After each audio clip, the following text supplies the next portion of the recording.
Praise the Lord. सबको जय मसीह की। प्रभु का धन्यवाद हो।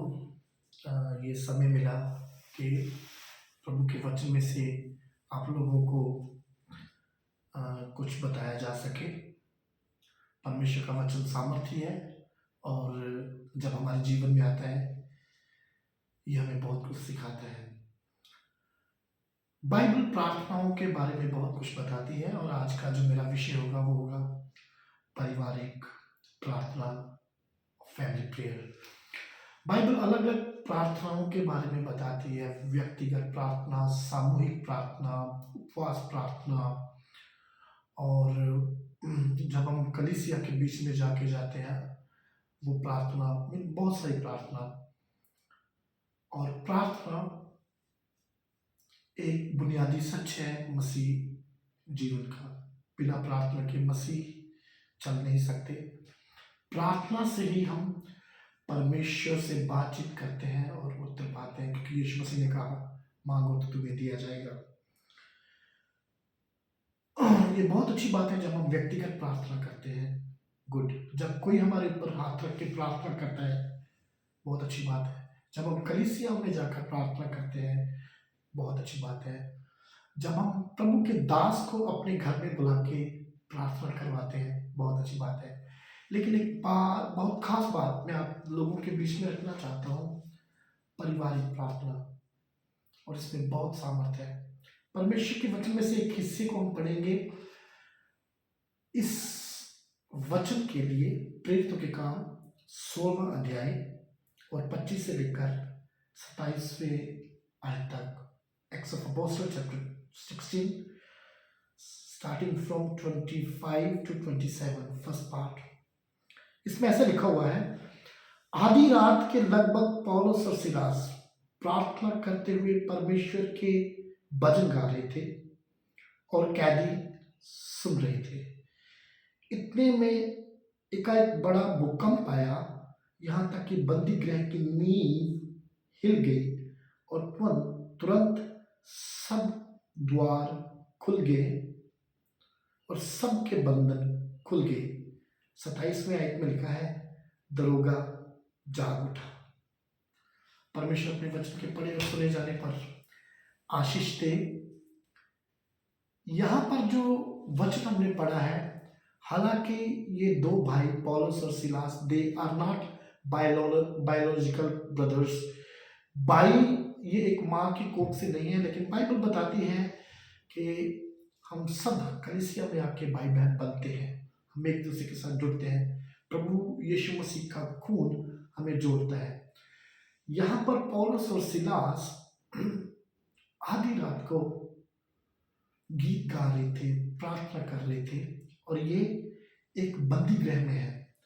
अगर आपको बंदी गृह के बारे में मैं कुछ बताऊं तो ये बहुत ही कोई अच्छी जगह नहीं है। मैं क्रिसमस के समय हम बहुत सारी जेलों में, बंदी गृहों में प्रचार करने के लिए जाते हैं।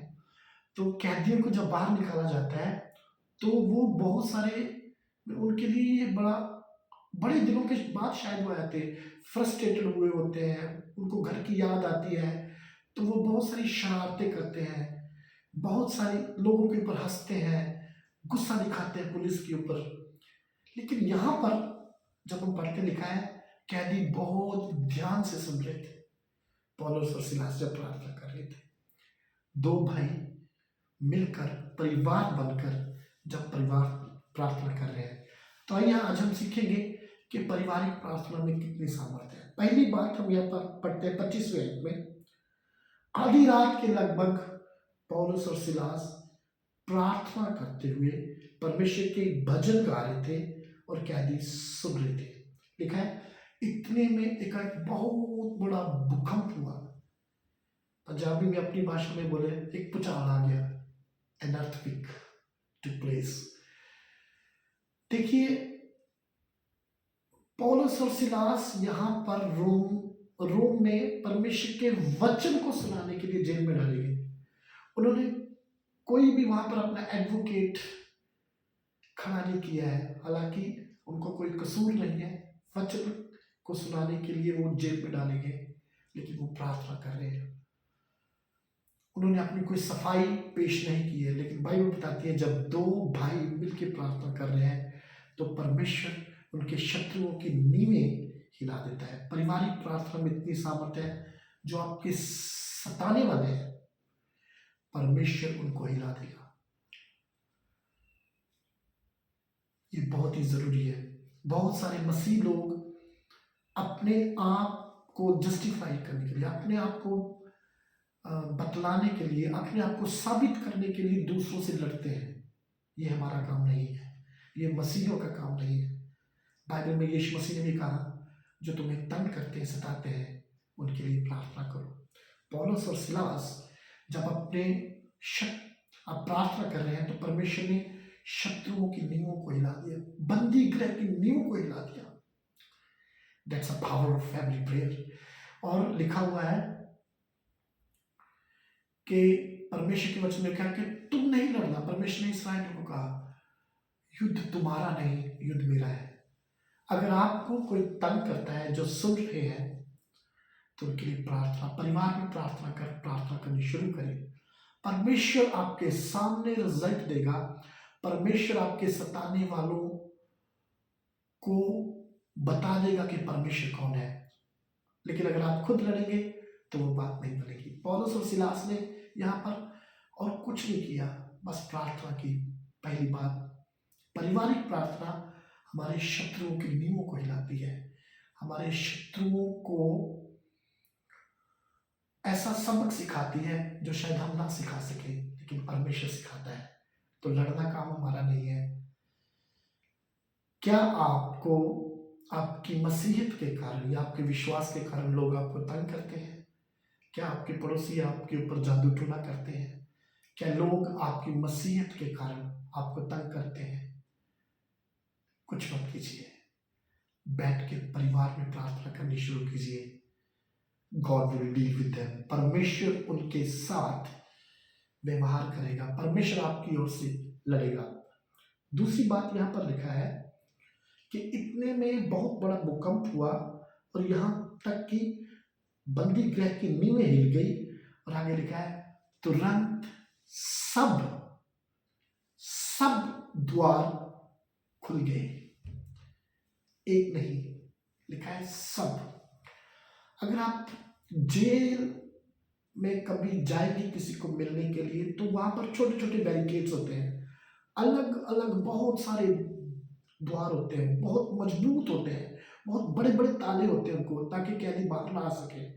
लेकिन लिखा है कि प्रार्थना तो पौलुस और सिलास कर रहे थे, लेकिन लिखा है सबके द्वार खुल गए। देखिए, पारिवारिक प्रार्थना में इतनी शक्ति है कि परमेश्वर बंद दरवाजों को, जो बहुत देर से बंद है, वो खोल देती है। आमीन। आप जानते होंगे आपके लिए कौन कौन से द्वार बंद है। हो सकता है आशीष के द्वार बंद है आपके लिए, हो सकता है आपको गवर्नमेंट जॉब चाहिए, अच्छा घर चाहिए, आपकी बेटी को अच्छा रिश्ता चाहिए, आपके बच्चों को अच्छी एजुकेशन चाहिए। बहुत देर से आप किसी विषय के लिए प्रार्थना कर रहे हैं, लेकिन आपको लगता है वो द्वार बंद है। परिवार में बैठ के प्रार्थना करनी शुरू करें, because there is a power in prayer. परमेश्वर पारिवारिक प्रार्थना से बंद दरवाजों को खोलता है। मेरे व्यक्तिगत जीवन में मैंने ऐसी बहुत सारी आशीषें देखी हैं जो हमारे लिए बंद थी, लेकिन खुदा ने उनको खोला जब मैंने अपने परिवार के साथ मिलकर प्रार्थना करनी शुरू की। इसलिए मैं इस बात को बहुत तवज्जो देता हूँ।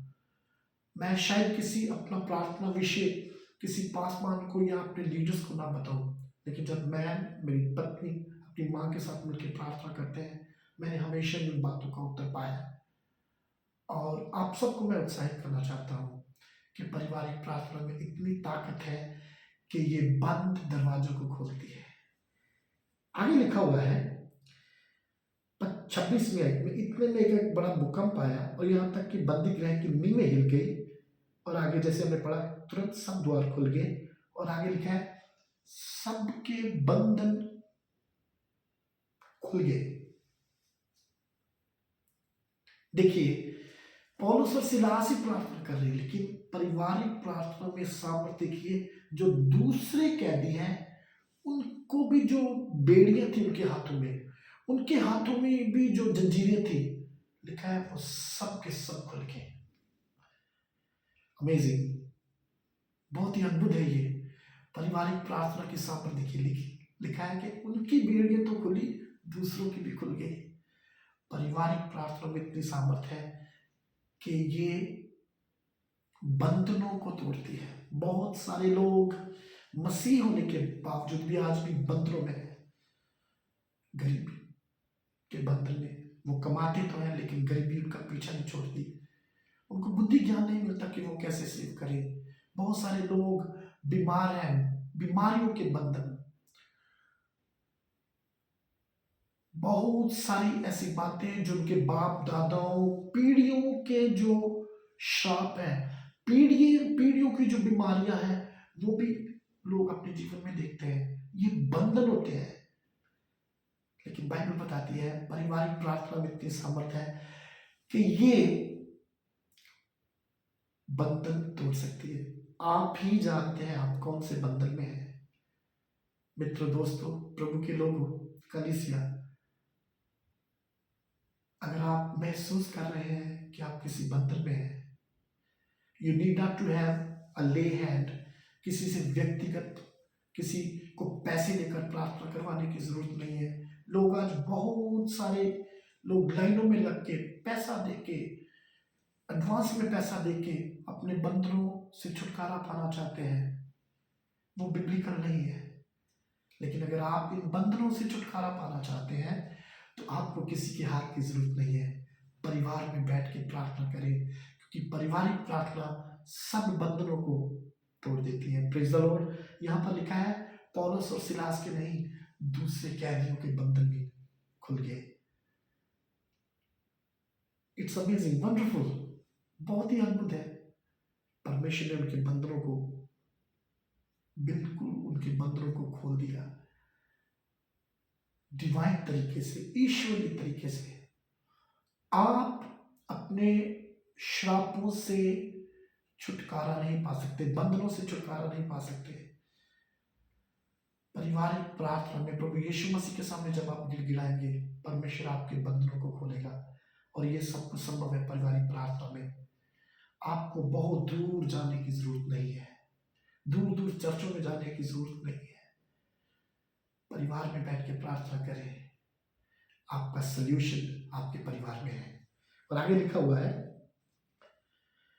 27वें आयत में लिखा है, दरोगा जाग उठा।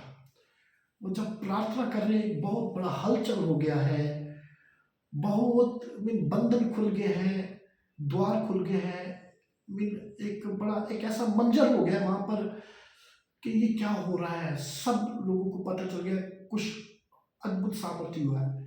और लिखा है कि दरोगा जो है वो जाग उठा, वो गहरी नींद में सोया हुआ था। बाइबल उन लोगों को सोया हुआ करार देती है जो भी विश्वास में नहीं है, वो पाप में सोए हुए हैं, परमेश्वर से दूर है। मित्रों, अगर आपका कोई भाई, आपके परिवार में से कोई मसीह यीशु से दूर है तो वो पाप में सोया हुआ है।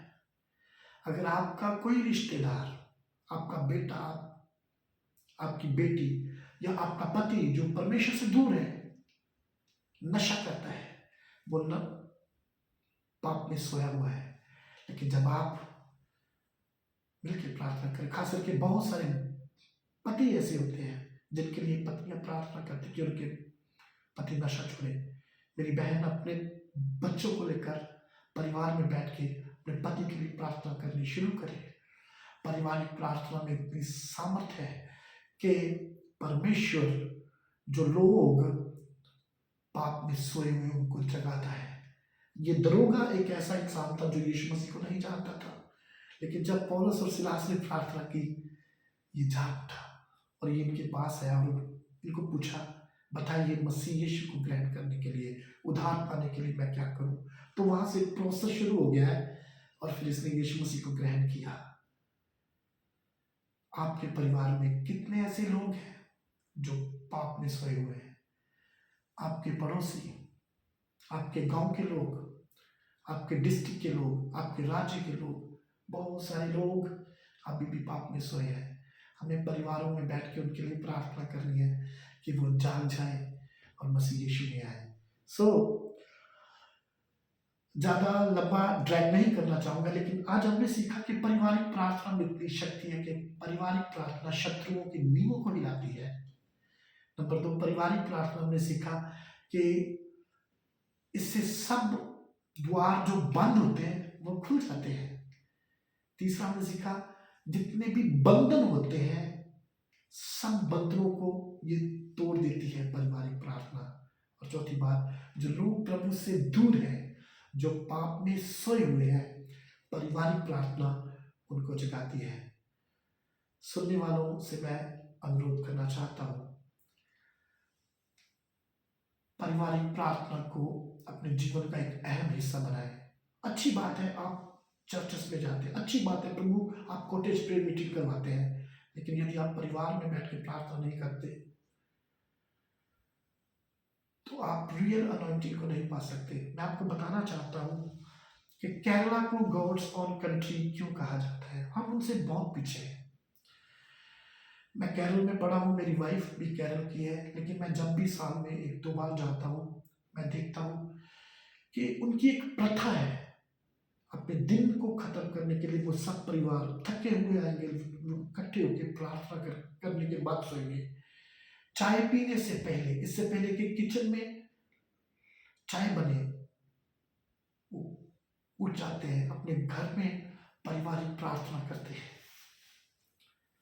आप सब जानते हैं केरल में बहुत सारे लोगों ने यीशु मसीह को ग्रहण किया, बहुत बड़े बड़े मिशनरी पासवान जिन्होंने उत्तर भारत में आकर प्रचार किया। अब समय नहीं रहा कि उत्तर भारत से आकर और साउथ इंडिया से आकर कोई हमारे लिए प्रचार करे। अब हमें ऐसे परिवार बनना है जो हम अपने बच्चों के लिए एक लेगेसी छोड़े, अपने बच्चों के लिए एक उदाहरण बने, और ये काम हमें अपने परिवारों में शुरू करना पड़ेगा। वो दिन दूर नहीं जब हम अपने परिवारों में प्रार्थना करेंगे, अपने पंजाब के लिए, अपने डिस्ट्रिक्ट के लिए प्रार्थना करेंगे, परमेश्वर एक बहुत बड़ा बदलाव लाएगा। खुदा आप सबको इन वचनों के द्वारा आशीष। और मेरी प्रार्थना है कि आप पारिवारिक प्रार्थना में बढ़ते चले जाएं और परमेश्वर से बरकत पाएं। God bless you.